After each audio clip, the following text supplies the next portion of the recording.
now tuning in to Kilabot Pinoy Horror Stories, the podcast. Sundays at 7 p.m. here on Spotify. Mga repakol, nakaplano na ba ang inyong mga holidays at long weekend this 2024? Good news! Dahil hassle-free na ang pagbubook ng inyong mga itinerary and hotels via Klook. Just use my promo code Kuya Totoy to get your 5% discount in hotels and 3% off in any activities. Applicable in domestic and abroad. So what are you waiting for? Book it, Klook it! Sa pagsabit ng gabi at pagbigkit ng iyong mga mata, lagi mong itatanong, ligtas ka ba?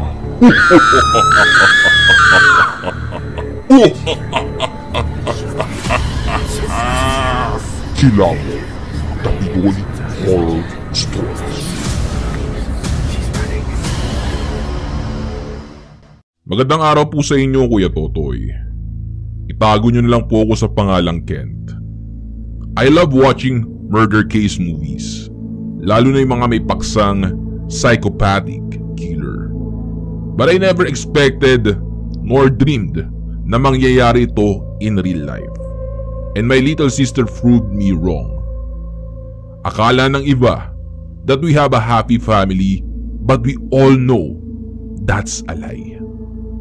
Namuhay kami ng kapatid kong si Kay for almost 10 years na halos walang magulang. Umuuwi ang mga magulang namin everyday, pero parang mga multo kami sa isa't isa. Papasok ng school, tulog sila.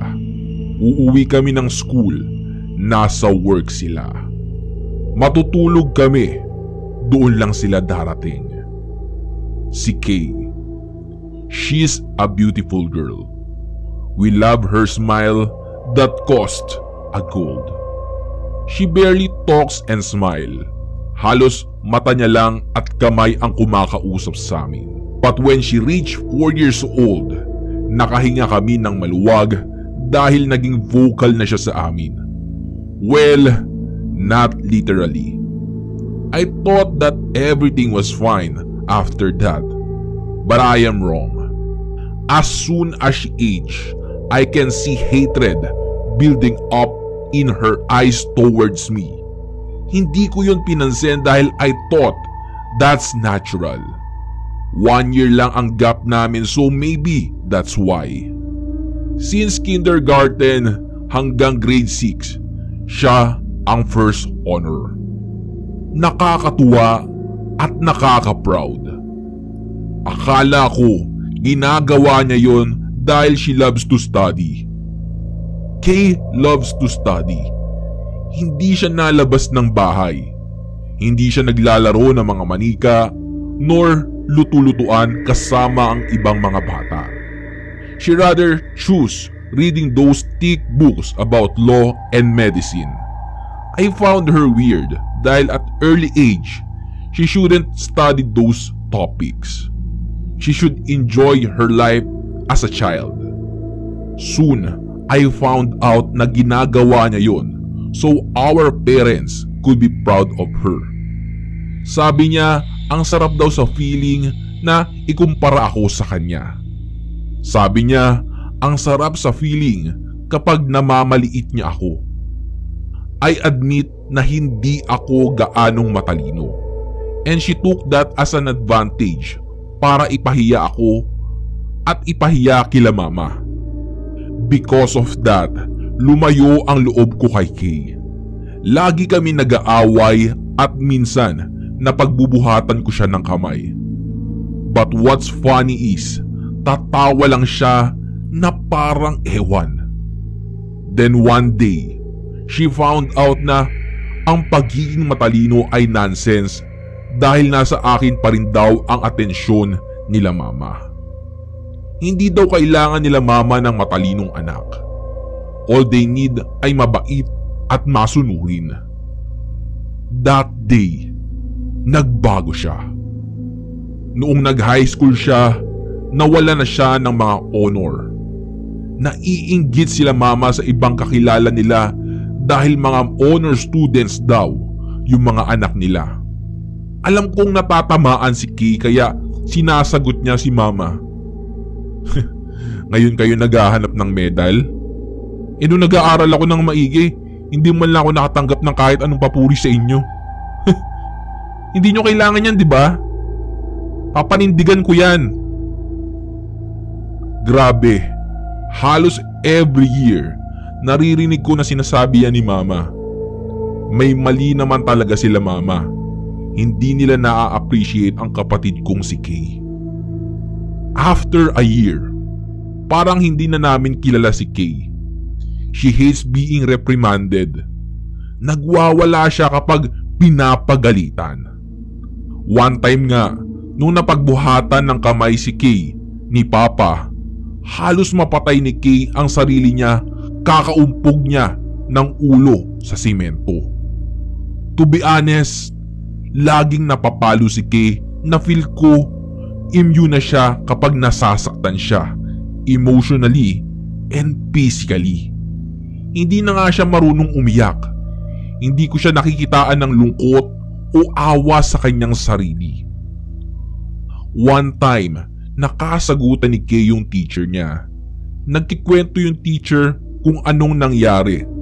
Tapos si Kay daw, habang pinagsasabihan niya, after correcting her own teacher, as in galit na galit si Kay to the point na hindi man lang siya nagsorry sa teacher niya. Sabi niya, "Ba't naman ako magsusorry? Ako ang nasa tama. She misunderstood me and embarrassed me in front of the class na hindi dapat nangyari. So bakit ako dapat magsorry sa kanya? Siya ang dapat magsorry sa akin." Our grandmother suggested na ipapsychiatrist namin si Kay. Sabi ng psychiatrist, Kay matured so fast than usual. Truthfully, when you saw Kay, aakalain mong nasa 20 years old na siya. Kahit sa way ng pagsasalita niya. She was only 12 that time. Meron din daw si Kay na OCD, kaya masyadong perfectionist sa lahat ng bagay. One time, napalo siya ni Papa dahil sa pagsagot niya ng hindi maganda. Kinukumpara kasi ni Papa si Kay sa friend niya na actually Kay is better than them. So Kay told him to shut up because he knows nothing. Dumugo yung bibig ni Kay noon at nagwala ng literal si Kay sa kwarto niya. Nabalian siya ng buto dahil sa kakahampas niya sa semento at kakasuntok. Sinasaktan kasi ni Kay yung sarili niya kapag galit na galit siya sa isang tao. Akala namin hanggang dun lang ang galit niya. Kaso after that day, nakita ko yung pinakamamahal na pusa ni Papa. Napatay na. Nakalagay sa sasakyan namin, tapos labas yung utak. Halos lumuwa na yung mata. Pero ang pinagtataka ko, malinis yung pusa. Walang dugo at hindi mabaho. Mabango nga eh, parang pinabanguhan. Tapos yung pusa, nakahiga pa ng parang natutulog lang dun sa passenger seat. Halos mahambalos ni Papa si Kay, tapos ngumingisi lang siya. Kapatid ko pa rin si Kay. So I told our father na baka hindi si Kay yung may gawa nun. Though I know na talagang si Kay ang gumawa nun. Si Kay lang ang may pabangong strong vanilla dahil yun ang pabango niya na naaamoy ko sa pusa. The following week, ang namatay naman ay si Akiyo. Beagle dog ni Mama na pinaka-spoiled sa lahat ng aso niya. Walang sugat yung aso, kaya akala namin food poison. Kaso nung pagtingin namin kay Akiyo, crushed yung skull at ibang parts ng ribs nito. It means namatay sa ilang beses na hampas. Tiningnan namin si Kay. Si Kay lang naman ang hinahampas ng yantok si Akiyo kapag galit siya kay Mama. Sabi ko, "Ma, Baka nakursunadahan lang sa labas ng bahay. After that, Kay became a total crazy. She ignores us. She laughs by herself, then at the same time, she will give you a cold stare na parang may gagawin siyang masama sa'yo. Last time, she killed a chicken. Manok yun ng tito ko. Lagi kasi silang magkaaway ng tito ko. My tito hates eating chicken dahil feel niya, alaga niya yun. Mahal na mahal kasi ni tito yung mga inahin niya. After patayin ni Kay yung manok, pinrito niya ito at ibinigay sa tito namin with a smile on her face. Then she said, "Tito, I heard that you love eating chicken. So, here, kinatay ko yung isa mong manok para makain mo." Dahil 13 lang si Kay, iniyak na lang ni tito yun. Siguro ang pinakamalala yung ginawa niya sa akin. The day before ako ma-ospital, sinabihan niya ako ng, "Kuya, susunod ka na." Pag uwi ko sa bahay galing school, si Kay ay naabutan kong nagbabasa ng mga libro niya. Ngumiti siya sa akin tapos hindi niya ako pinansin. Hindi ko alam kung ano ang nangyayari pero inatake ako ng asthma ko. Hindi naman ako nagpagod sa school pero halos hindi na ako makahinga. Sinugod ako sa ospital, then after 2 days, umuwi na. 4 days later, sinugod si mama sa ospital dahil hindi siya makahinga dahil ginulat daw siya ni Kay ng mga horror pictures. Sabi ng papa ko, ipasok na daw namin si Kay sa mental hospital. Pinasok namin pero after months, pinauwi rin siya dahil normal naman daw siya. Hindi siya baliw at baka na-misinterpret lang namin siya. But we all know that's a lie again. So tiningnan ko yung record ni Kay dun sa mental hospital. Walang negative comments aside from Kay loves to shout people out, or for short, isa siyang nature sociopath. Kinakausap niya ng normal ang mga nurses and doctors doon na parang normal na bata. My father tried again and this time, tumagal na si Kay sa mental hospital. Ang sakit tanggapin pero we need to do this for her own good. Alam namin siya ang rason ng mga nangyayari. After 4 months, binisita namin si Kay and she's just sitting on her bed habang nakangiti. Naaawa ako sa kapatid ko at gusto ko na siyang iuwi. Pero I can't. Her nurse told us that Kay is quite popular in the ward. They call her Esther Coleman. If you knew Esther of Orphan, yes, they are referring to her. Dahil sa same attitudes and psychotic acts niya sa hospital. Madalas marami daw siyang nakakaaway sa ward. Minsan, naririnig siya ng mga nurse na naglalaro mag-isa ng mga larong hindi niya nalalaro before. Fast forward, I'm already in my mid-20s and patay na si Kay 3 years ago. Nag-suicide ang kapatid ko. Nag-big T siya sa loob ng ospital with a suicide note saying, "I want to go back and enjoy my childhood." That time, alam na alam kong walang problema kay Kay. Naiinis ako kasi hindi ko napigilan ang lahat. Kung sana ginawa ko yun, sana na-enjoy ni Kay yung childhood niya. Sana hindi 2 friend lang yung umattend sa funeral niya. Sana nakita ko ulit yung sincere smile niya bago nahuli ang lahat.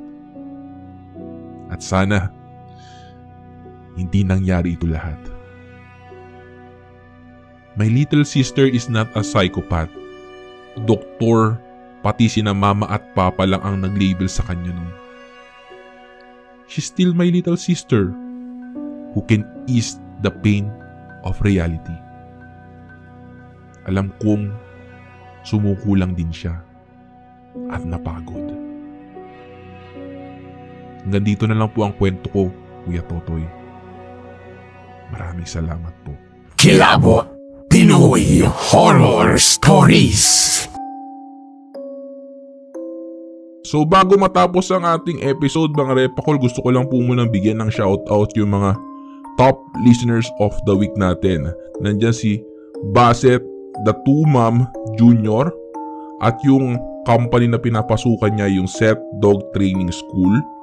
At nandyan rin si Chris Banjola at saka si Divine Grace Tingin Tongol. Ayan, maraming salamat po sa patuloy ninyong pagsuporta dito sa Kilabot Pinoy Horror Stories. At kung kayo po ay may mga gustong i-shoutout o kayo po mismo ay gusto nyo i-shoutout ang sarili nyo, pwede nyo po yung ipadala sa ating Facebook page sa Kilabot Pinoy Horror Stories. Inyong napakinggan ang tampok nating kwentong katatakutan ngayong araw dito sa Kilabot Pinoy Horror Stories. Kung ikaw mismo ay mayroong nakakapanindig balahibong kwento, maaari mo yang ipadala sa aming Facebook page. I-search lang ang Kilabot Pinoy Horror Stories. O pwede rin sa pamamagitan ng email sa kilabotstories2021@gmail.com. Huwag mo na rin kalimutan i-click ang follow button at notification bell sa Spotify para updated ka sa mga bagong episodes. Mag-subscribe na rin kayo sa ating YouTube channel. I-search lang ang Kuya Totoy Kilabot dahil doon tayo madalas na nag-upload ng ating mga stories. Hanggang sa susunod na kwentuhan, mga Repakol! Paalam!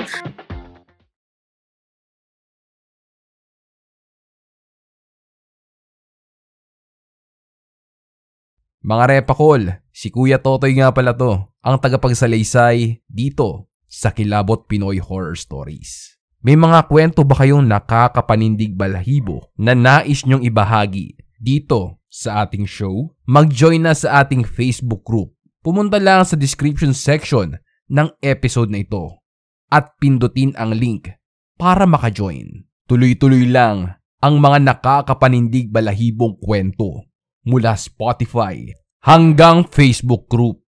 Ang hindi mag-join, Hindi makakatulog ngayong gabi.